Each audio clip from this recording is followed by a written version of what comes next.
kopling nyeplos ya, kita oper gigi dia tidak mau masuk. Ini kalau bagian adjuster ya, untuk menekan kecepatan dia kurang maksimal. Kita kasih mur 14 sama untuk ring baru kita pasang, lanjut nanti kita tes. Oke, assalamualaikum warahmatullahi wabarakatuh. Untuk hari ini kita punya kendala seperti biasa, keluhan junduruhan ya. Jadi seperti ini untuk kendalanya. Udah kopling kita injek sekali, dia untuk kopling ngepos ya, kita oper gigi dia tidak mau masuk. Ini kalaupun kita paksa masukkan giginya, nanti dia bunyi grek langsung jalan untuk mobilnya. Tapi kalau kita injak sepertinya, kita pompa-pompa seperti ini, baru kita injak lagi. Nah ini dia mau masuk tapi keras untuk oper giginya. Jadi normalnya pada waktu kita injak sekali seperti ini, gigi pertama kita oper dia enak masuknya, jadi ringan untuk masuknya.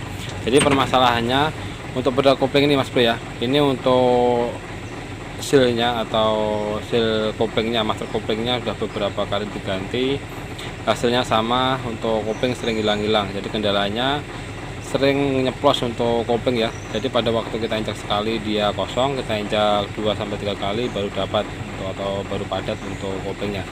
Oke, jadi untuk masalah seperti ini Mas Bro ya, jadi untuk seal kopling bisa dipastikan aman. Karena apa? Ini sudah beberapa kali diganti sealnya Mas Bro ya, jadi bisa dipastikan seal kopling ini masih baru, bisa dipastikan aman ya. Jadi kita cek untuk jalur untuk pipanya Mas Bro ya, pipa ledeng atau selang fleksibelnya yang di depan itu pastikan dia tidak rembes atau tidak bocor. Seumpamanya selang fleksibel yang di depan dia bocor atau ada kerembesan, otomatis pedal kopling dia akan sering nyeplos seperti itu ya, atau kosong. Karena untuk pada waktu kita injak pedal kopling otomatis minyak akan keluar ya. Jadi untuk kopling dia akan masuk angin. Oke, ini kita cek dulu untuk selang fleksibelnya Mas Bro ya. Oke Mas Bro ya, ini untuk selang fleksibelnya aman ya. Untuk selang fleksibel aman, tidak ada kerembesan. Jadi karena ini baru diganti untuk sealnya Mas Bro ya, jadi masih ada bekas-bekas untuk minyak koplingnya.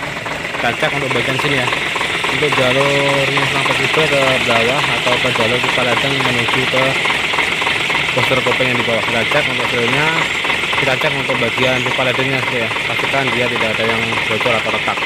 Oke Mas Bro ya, ini kita cek untuk jalur pipanya. Jadi untuk jalur pipa aman ya. Untuk bagian jalur pipa ledeng, ini untuk jalur pipanya dia tidak ada kebocoran. Jadi permasalahannya ada di sini. Nih, setelah kita cek Mas Bro ya, kita bisa lihat ini untuk bagian mur ya, mur yang di booster kopling yang di atas dia hilang. Jadi permasalahannya ada di sini. Nah ini kita goyangkan ya untuk booster koplingnya. Nah kita goyang seperti ini, dia gerak untuk booster koplingnya. Jadi yang mengakibatkan untuk pedal kopling sering kosong atau pada waktu kita injak sekali dia kosong, kita injak beberapa kali dia mau padat, permasalahannya di sini. Jadi untuk baut atau yang ke bracket sini ya, dia untuk bautnya sudah hilang. Jadi ini goyang Mas Bro ya. Ini kalau kita injak pedal kopling otomatis dia akan sini posisinya, dia akan kedorong ke belakang. Makanya jarak dia akan semakin panjang, otomatis untuk bagian adjuster ya, untuk menekan kecepatan dia kurang maksimal. Makanya dia terasa seperti nyeplos untuk pedal koplingnya.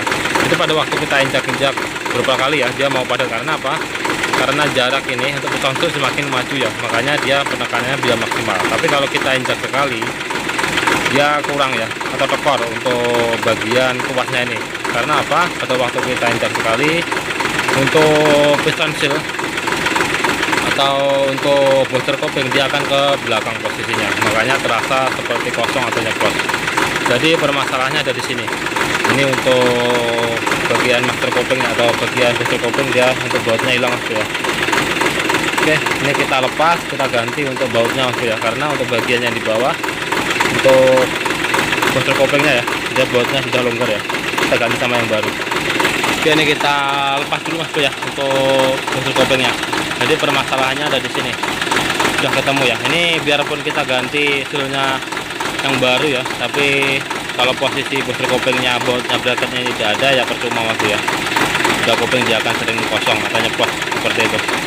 Oke, jadi ini untuk sealnya baru ya, tidak ada kebocoran seperti itu. Lanjut kita bongkar untuk booster koplingnya, kita ganti untuk bautnya ya, baut yang baru. Oke, kita lepas dulu untuk booster koplingnya Mas Bro ya. Mas Bro ya, ini untuk bagian yang bawah ini bisa kita kencangi ya, karena untuk bautnya masih bagus. Ini cukup kita kencangi. Ini untuk bagian yang bawah. Jadi untuk bagian yang tengah, bracket yang tengah ini kita kencangi lagi, baru kita kencangi untuk bagian sini. Ini ada dua baut ya, ada dua mur. ada yang di tengah seperti itu. Oke, ini kita kencangi. Nanti untuk bagian yang di atas, nanti kita kasih mur ya, mur 14 seperti ini sama ring baru kita kasih. Jadi cuma perlu ini saja Mas Bro ya, untuk bagian postur kopling kita kasih mur 14 sama untuk ring baru kita pasang. Lanjut nanti kita tes untuk gigi pasangnya Mas Bro ya. Oke, ini kita pasang dulu untuk bautnya sama kita kencangi ya. Ini untuk bagian mur yang di bawah. Oke, ini kita pasang dulu untuk mur-murnya Mas Bro ya.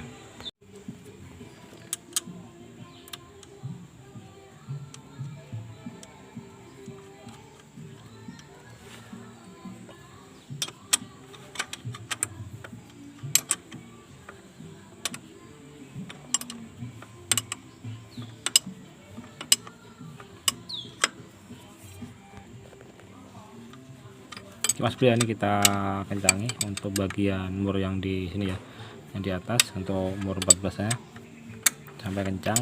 Lanjut nanti kita tes untuk gigi pasangannya Mas Bro ya. Jadi ini kita kencang seperti ini.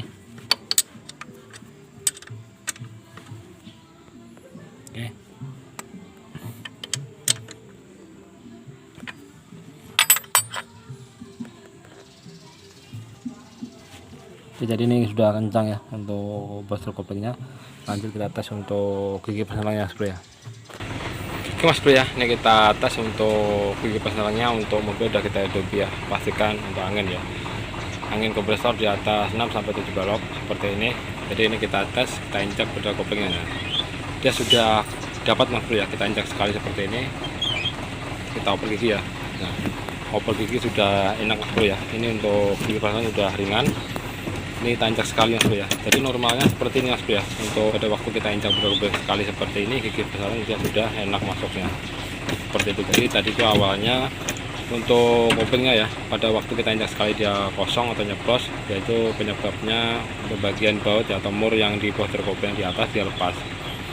Jadi pada waktu kita injak otomatis untuk postur kopling posisinya dia ketarik ke belakang, kedorong.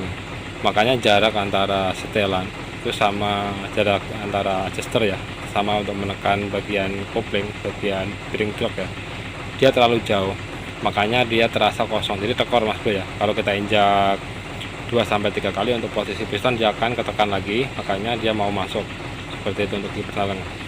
Jadi cara ngatasinya kita kasih ya, kita kasih lagi mur baru sama untuk bagian yang di bawah kita kencangin lagi. Tadi bisa, jadi dia mau rapat sama kencang ya, sudah kencang baru untuk bagian yang di atas kita kasih mur baru, dia mau rapat untuk bagian postur koplingnya. Seumpamanya bagian bautnya dia udah rusak, kita ganti yang baru Mas Bro ya. Jadi tadi itu yang bagian baut masih bagus, cuma kita kasih mur yang baru Mas Bro ya, udah mau untuk koplingnya. Kita injak sekali seperti ini, untuk kopling sudah dapat sama kipasan sudah enak masuknya Mas Bro ya. Jadi seperti itu untuk cara ngetesnya. Oke, semoga bermanfaat untuk rekan semuanya. Jika ada kurang lebihnya saya mohon maaf. Assalamualaikum warahmatullahi wabarakatuh.